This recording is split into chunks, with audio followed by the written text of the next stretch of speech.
bersama Pak Marweri, kita mau mencoba melihat perspektif orang Papua dalam memandang Indonesia dan sejarah, terutama nanti dalam dunia pendidikan. Pak Marweri, yang pertama saya mau nanya, sejauh mana peran penting sejarah bagi masyarakat Papua dalam membentuk terutama identitas kita sebagai sebuah bangsa? Kita berada di tempat prasejarah, jadi wajar kita bicara tentang sejarah. Sejarah menceritakan tentang sejarah Papua ini dalam Nkayari ini. Itu sangat penting sekali. Hal itu harus kita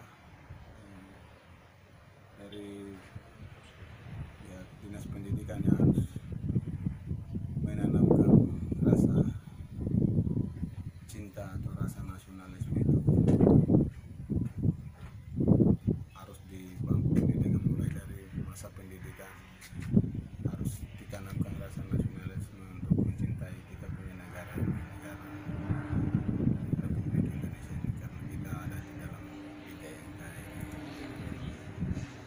Bagaimana dengan pandangan orang di luar sana yang ada beberapa mengatakan sesungguhnya orang Papua itu tidak nasionalis?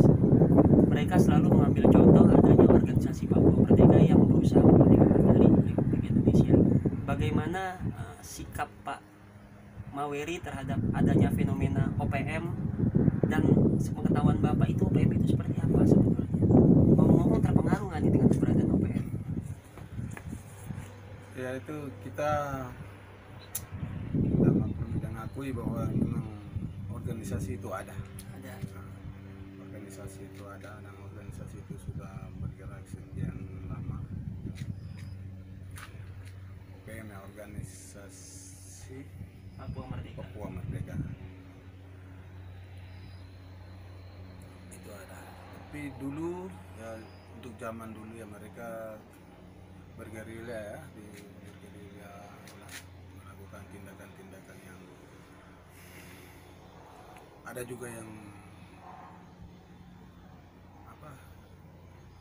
tindakan yang anarkis ya,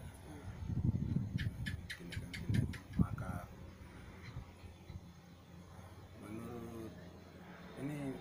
menurut pandangan saya, kalau memang kita punya rasa cinta terhadap tanah air kita, khususnya kita di Papua, kita tidak boleh dengan tindakan yang Anarkis, memisahkan diri dari Republik Indonesia. Mari kita membangun, kita minta kepada pemerintah untuk berikan perhatian yang khusus untuk membangun kita punya Papua ini. Apa yang menguatkan Bapak sehingga Bapak merasa saya adalah Indonesia, Papua adalah bagian dari Indonesia? Alasan apa yang mendasari itu yang membuat Bapak semakin kuat memiliki sikap seperti yang tadi saya kemukakan?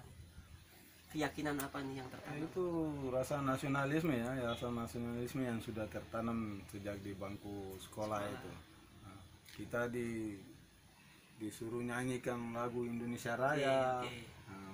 Setiap hari Senin itu mengibarkan bendera merah putih.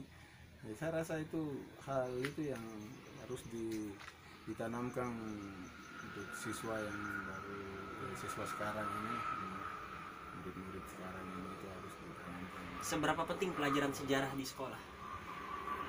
Itu sangat penting sekali, pelajaran sejarah ya. Bisa ceritakan sedikit pengalaman Bapak dulu ketika mendapatkan pelajaran sejarah ketika masa sekolah yang membentuk Bapak seperti sekarang memiliki nasionalisme?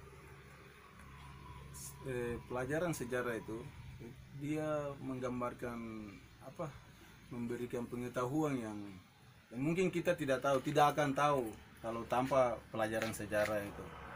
Tanpa pelajaran sejarah kita tidak tahu manusia dulu itu kerjanya apa, pencahariannya apa. Jadi kita tidak tahu. Dari bukti-bukti sejarah itu seperti yang kita belajar di sekolahan itu, seperti ada Borobudur. Borobudur itu kan jadi tujuh keajaiban dunia. Tujuh keajaiban dunia itu bukti-bukti sejarah yang membuktikan bahwa kehidupan dulu dengan kehidupan kita yang sekarang ini berkesinambungan. Jadi harus dipertahankan dan harapan saya pelajaran sejarah di sekolahan ini harus diutamakan. Harus Harus diutamakan. Oke, baik. Terima kasih Pak Muherwiri. Semoga nanti dialog ini bisa menjadi inspirasi bagi semua dan bisa meningkatkan identitas kebangsaan kita, terutama bagi teman-teman di Papua. Bahwasanya Papua dan Indonesia adalah satu. Yang dibutuhkan hanya sepele sebetulnya, perhatian dari pemerintah untuk melihat Papua secara lebih adil dan lebih objektif. Dan sekali lagi, pelajaran sejarah penting dimanapun kita berada. Sekian.